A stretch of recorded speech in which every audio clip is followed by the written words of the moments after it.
Olá! Vamos continuar então a nossa aula sobre escola, comunidade escolar e contextos institucional e sociocultural. Nós estamos na segunda parte da aula. Lá na primeira eu encerrei quando a gente falava do ECA, trazendo os direitos, considerando que as nossas crianças e adolescentes têm direitos que contemplam o desenvolvimento integral. Logo, direcionando que as práticas educativas envolvam a comunidade e a família. Vamos continuar aqui no nosso texto, focando que a educação deve garantir uma formação cidadã a esses indivíduos, sempre partindo dessa criança ou desse adolescente como um sujeito de direitos. Vem aqui para o texto. Veja bem, a formação do cidadão culmina na evolução da educação. Quanto mais rica o desenvolvimento, o desenvolvimento da nossa educação, mais a nossa sociedade evolui. Assim como, quanto mais integrada com a sociedade a educação estiver, mais a educação evolui, visto que ela estará coerente com as necessidades e as particularidades da sociedade. Então, acompanhe aqui no texto. O tema, gestão democrática. A gente fala tanto de gestão democrática e a gestão democrática, ela traz esse envolvimento da comunidade, do entorno da escola, da comunidade escolar, da família, nas decisões. Então, essa participação, ela vai acontecer de forma efetiva se as escolas realmente adotarem a gestão democrática, que inclusive é a regra na nossa legislação. Então veja o que o texto legal traz a respeito. Artigo 14 da LDB. Os sistemas de ensino definirão as normas da gestão democrática do ensino público na educação básica, de acordo com as suas peculiaridades e conforme os seguintes princípios. Quando eu falo da gestão democrática, eu digo que todas as decisões da escola serão tomadas de maneira conjunta e não apenas pelo diretor da escola. A gestão democrática, ao contrário do que muitos imaginam, ela também não se refere apenas à eleição do diretor da escola. Não basta a comunidade se envolver na eleição do diretor escolar, mas implica em todas as decisões que forem tomadas que elas sejam juntas, que elas sejam em conjunto. Existe uma certa resistência, porque realmente vai dar um pouco mais de trabalho, mas eu tenho que estimular que a comunidade e a família participem da realidade da escola e das suas escolhas também. Perceba que o artigo deixa claro que a própria escola, a instituição, ela vai delimitar como que vai acontecer essa gestão democrática, mas a verdade é que a gestão democrática deve ser uma realidade nas nossas escolas e ela envolve a todos os interessados. E quem são os interessados? A família e a comunidade escolar e a comunidade do entorno da escola. O primeiro princípio, participação dos profissionais da educação. Então, eu tenho que envolver todos os professores e servidores ou funcionários que trabalham na escola, e inclusive na elaboração do projeto pedagógico da escola. Como que eu vou elaborar um projeto pedagógico da escola, atendendo realmente às necessidades, se eu deixar para o diretor e o vice-diretor, ou o diretor e a pedagoga elaborar? Não, eu tenho que ter um projeto pedagógico da escola que seja elaborado em conjunto com todos os envolvidos. O primeiro princípio trata do envolvimento, da participação dos profissionais da educação, todos aqueles que trabalham naquela escola. Então, aqui fica claro que, quando eu falo de professores e de profissionais, eles também são sujeitos na gestão democrática, eles também vão contribuir com essa articulação escola, comunidade e família. Continuando, nós temos então a escola e as relações com a sociedade. A importância de articular a escola com a comunidade, romper com os muros e se integrar com a sociedade, se abrir para a família e para a comunidade. Aí o primeiro ponto é a necessidade da escola ampliar os espaços educativos, incorporando os recursos da cidade e prioritariamente de seu entorno no desenvolvimento de projetos que contemplem a comunidade como espaço de aprendizagem. Acabou aquela história de que o ambiente de ensino é apenas na escola. Eu tenho sim as práticas na escola, as aulas teóricas, mas eu também consigo trabalhar de maneira muito rica e produtiva fora da escola, aproveitando os ambientes do bairro, aproveitando a cidade, aproveitando os recursos naturais disponíveis naquela região para elaborar aulas práticas, conscientizações. E é claro, eu também posso trazer a família e a comunidade para eventos na escola. Então a ideia é essa integração mesmo e romper com aquela ideia de que ambiente educativo é apenas a sala de aula. Nós sabemos que as nossas cidades têm diversas riquezas. E quando eu falo de cultura, de patrimônio cultural, das belezas da cidade, da história, nada melhor que levar o meu aluno para ter esse contato com a realidade. Então, é uma orientação, explorar os ambientes externos. Todas as ações, no entanto, devem considerar a escola e seu currículo como centro das ações. E isso é bom ficar claro, porque aquelas pessoas que criticam diz que está virando uma bagunça ou que não está observando o currículo. Detalhe, todas essas ações, quando eu falo de articular a escola e a família com a comunidade, é baseado no currículo. Então, eu irei trabalhar seguindo sim o currículo e seguindo também as normas da escola. Nós não estamos falando de bagunça, nós estamos mudando padrões para enriquecer, ampliar o conhecimento e a visão de mundo dos nossos alunos.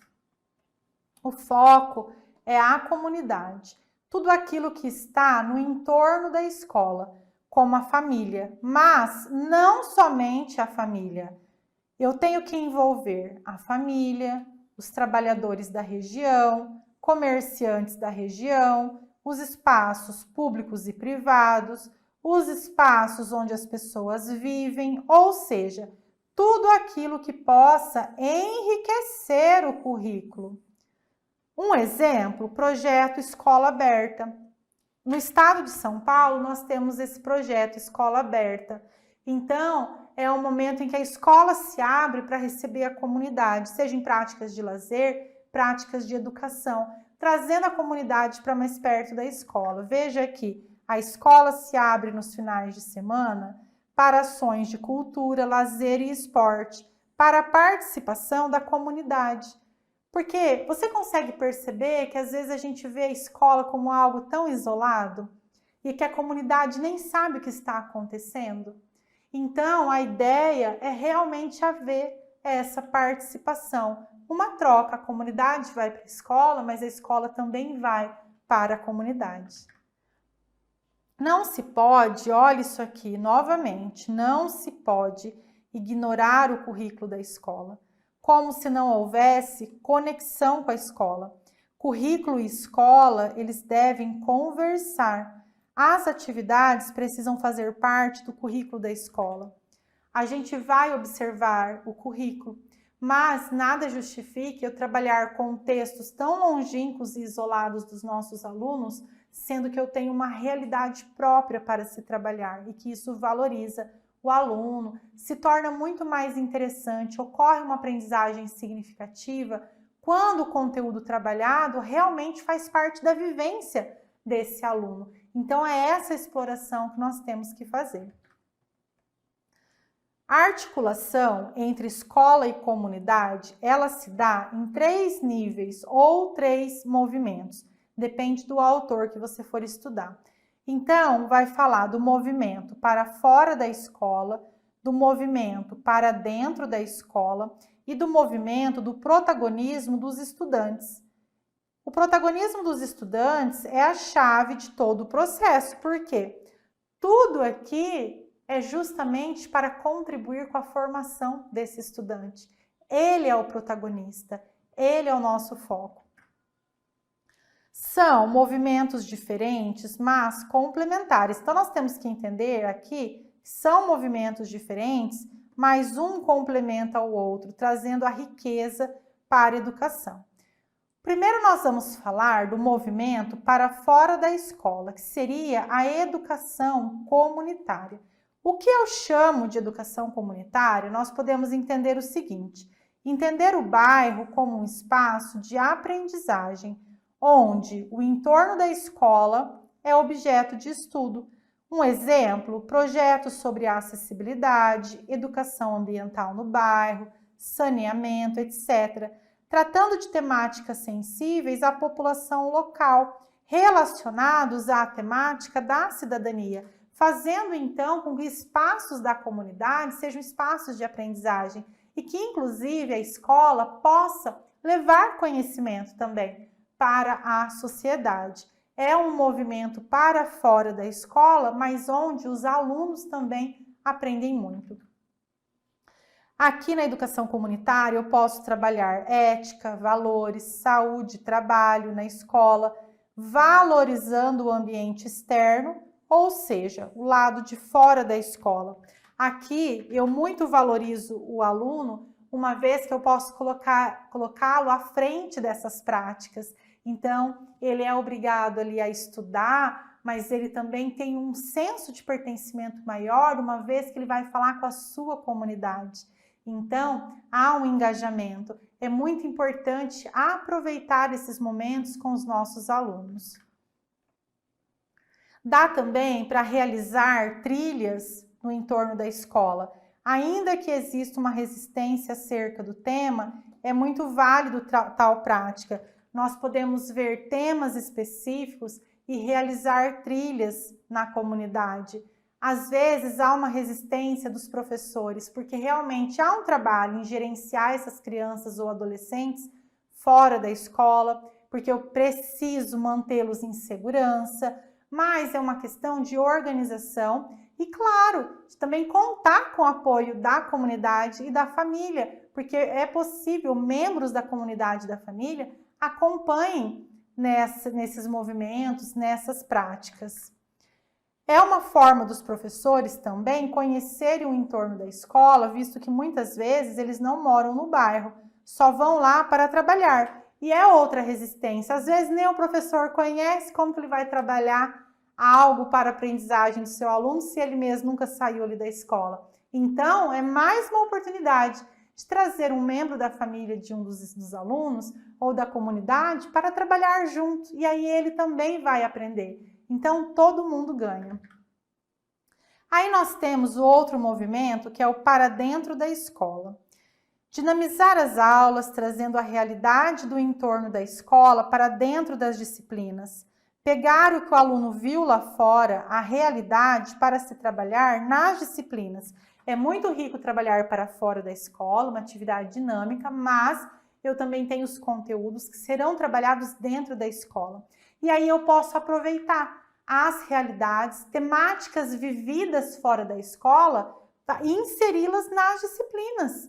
Imagina quanta riqueza eu consigo trazer para dentro para trabalhar na língua portuguesa, em ciências, ou seja, em todas as disciplinas. Então, por que eu vou pegar um caso lá do Japão se eu posso pegar uma realidade aqui? E não é que a do Japão não é importante, porque é, mas a gente pode partir da nossa realidade, que enriquece muito mais, e o aluno se interessa muito mais, porque é algo que ele vive no dia a dia, e ele vai ser contribuição para a sua comunidade à medida que ele conhecer de fato aquela realidade, o que causa, as possíveis soluções. Promover práticas de problematização e pedagogia de projetos. Eu posso trazer problemas lá de fora da comunidade para problematizar na sala. Então, fazer um estudo de caso daquele problema e também promover aí uma pedagogia de projetos, que é pensando em soluções. Ok, existe esse problema, vamos nos unir agora e vamos tentar trazer soluções, ao menos para amenizar ali os reflexos desse problema. Aí sim eu tenho o meu aluno atuante. atuando enquanto cidadão, voltado para a solução. Olha a riqueza disso. Sempre articulando com o currículo. Tudo que eu falei aqui é articulando com o currículo, tendo o currículo como norte. O próximo e último movimento é o do protagonismo. Vem aqui comigo. O protagonismo juvenil, o protagonismo dos estudantes.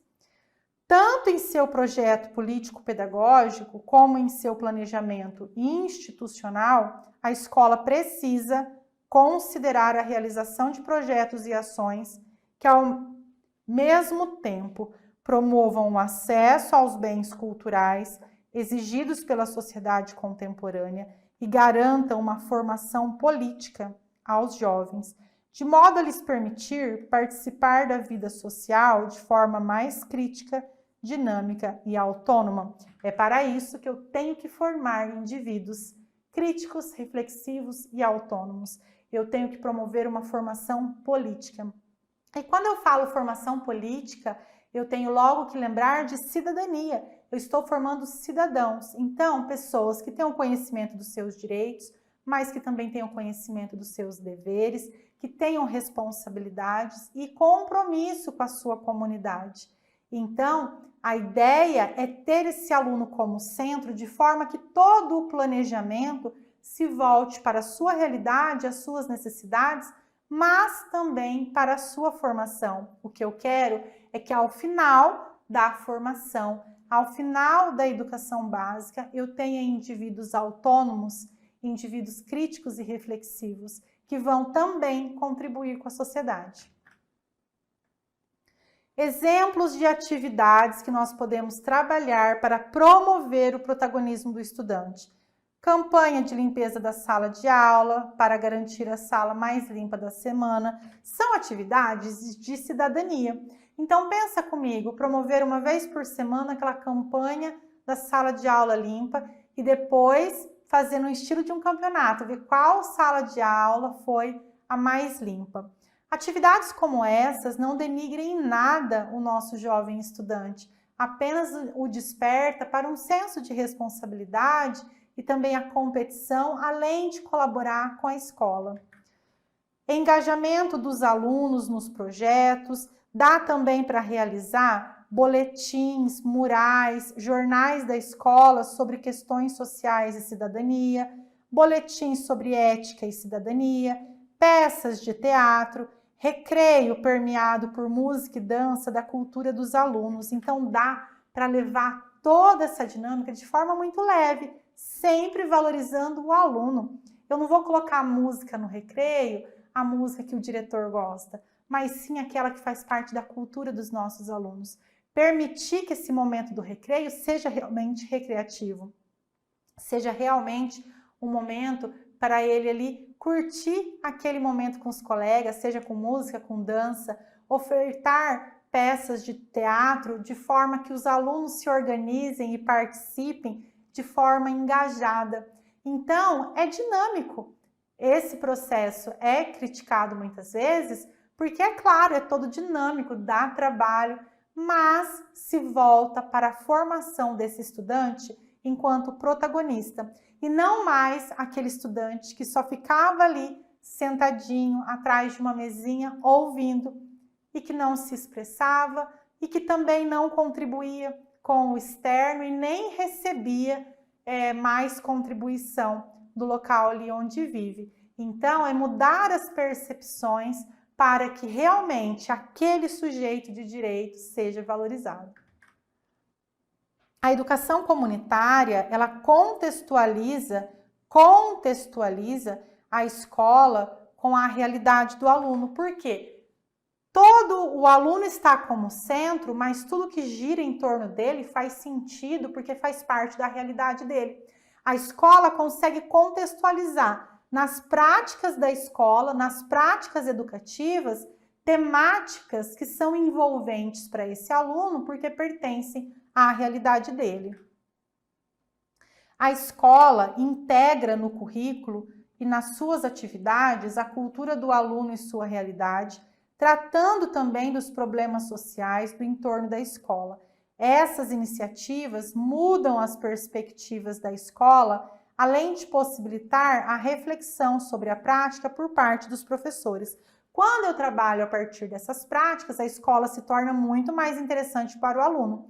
Não tem aquela fala, nossa, eu nunca vou usar isso em nada. Não, porque no dia a dia ele está ali aprendendo, mas ele também está sendo valorizado, ele está sendo instigado em pensar em soluções para a sua comunidade, e essas práticas mais dinâmicas também possibilitam que os professores reflitam sobre a sua ação, reflitam sobre a sua prática, para ver se realmente é contribuição, se realmente está formando. Então, há uma possibilidade maior de reflexão que quando o professor fica naquele trabalho onde ele é o centro, só ele fala e ele não consegue medir, aferir a qualidade daquele trabalho.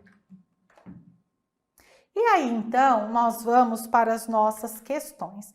Se você ainda não inseriu no seu cronograma de estudos a resolução de questões, eu sugiro que você faça.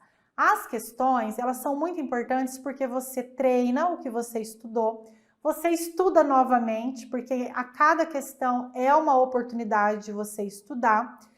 Outra riqueza importante é que você vai ver como as bancas têm cobrado esses temas nos concursos. Então, só te ajuda, só contribui. E vamos responder então aqui algumas dessas questões. Vem comigo. Na questão 1, em que nós vamos falar aqui eu andei um pouco com o texto, né? Nós vamos falar aqui a respeito da comunidade escolar. Com relação à comunidade escolar e ao contexto institucional e sociocultural da escola, julgue os itens seguintes. O conhecimento escolar, na concepção construtivista, se tornará significativo, e eu já vou marcar isso aqui para eu não esquecer, significativo, para as classes desfavorecidas, quando a escola conseguir fazer a relação entre o saber sistematizado com o conhecimento que o aluno traz para a escola. Quando eu falo em significativo, é que o conteúdo está fazendo sentido para esse aluno, ele consegue enxergar, perceber, ou seja, ele consegue visualizar, está contextualizado. Eu não estou falando de algo de outra realidade. A ideia é que todo o nosso currículo seja voltado mesmo para uma prática significativa, porque senão fica aquele velho discurso que está aprendendo determinado conteúdo, mas que nunca vai usar para nada, porque ele não consegue visualizar. Então, a ideia é que a escola se torne interessante para o aluno a partir do trabalho significativo que ela faz. E aí eu preciso saber aqui, então, se essa assertiva, ela está correta. E aí, certo ou errado? Sobrou um R aqui, hein? Certo, ela está bem tranquila essa questão. O conhecimento escolar na concepção construtivista se tornará significativo. Quando se tornará significativo? Para as classes desfavorecidas, quando a escola conseguir fazer a relação entre o saber sistematizado, aquela teoria, com o conhecimento que o aluno traz para a escola. Não adianta, numa escola onde eu tenho pessoas em situações vulneráveis, pessoas desfavorecidas economicamente, eu tratar de realidades lá dos palácios europeus, se aquela criança mora numa comunidade na favela, em que tem tantos problemas sociais. Eu tenho que focar naquela realidade daquela criança para ela conseguir enxergar, para ela conseguir visualizar e se interessar pelo conteúdo. Porque quando eu trato de realidades muito longínquas, o máximo que vai acontecer é eu gerar uma ilusão nessa criança, mas ela não se sente interessada pelo conteúdo. Próxima, com relação à comunidade escolar e ao contexto institucional e sociocultural da escola, julgue os seguintes itens. A falta de reconhecimento da diversidade cultural dos alunos pode acarretar intervenções equivocadas por parte da equipe escolar, uma vez que toda e qualquer situação que não esteja dentro de um padrão previsto seja tratada como um problema do aluno e não como um desafio para a escola. Certo ou errado? Vamos lá. Vamos explorar essa questão aqui. Está certa. A falta de reconhecimento da diversidade cultural dos alunos pode acarretar intervenções equivocadas por parte da equipe escolar, uma vez que toda e qualquer situação que não esteja dentro de um padrão previsto seja tratado como um problema do aluno e não como um desafio para a escola. O tema diversidade deve ser trabalhado no nosso currículo e eu tenho que prestigiar essa diversidade cultural para trazer o respeito, trazer também o conhecimento, para que quando acontecer alguma situação equivocada, isso não passe a ser encarado como um problema do aluno, mas sim que a escola tem que explorar esses conteúdos. No caso, a questão fala da diversidade cultural, mas nós poderíamos trazer qualquer diversidade, como de gênero. Então, a ideia é que a escola trabalhe, promova essa conscientização e essa valorização para não ocorrer aí possíveis equívocos a respeito do tema. Questão 3. Com relação à comunidade escolar e ao contexto institucional e sociocultural da escola, julgue os seguintes itens. Atividades extraclasse, como debates, palestras e cursos de interesse dos estudantes, jovens e adultos, contribuem para a formação pessoal, pois a construção da identidade pessoal caracteriza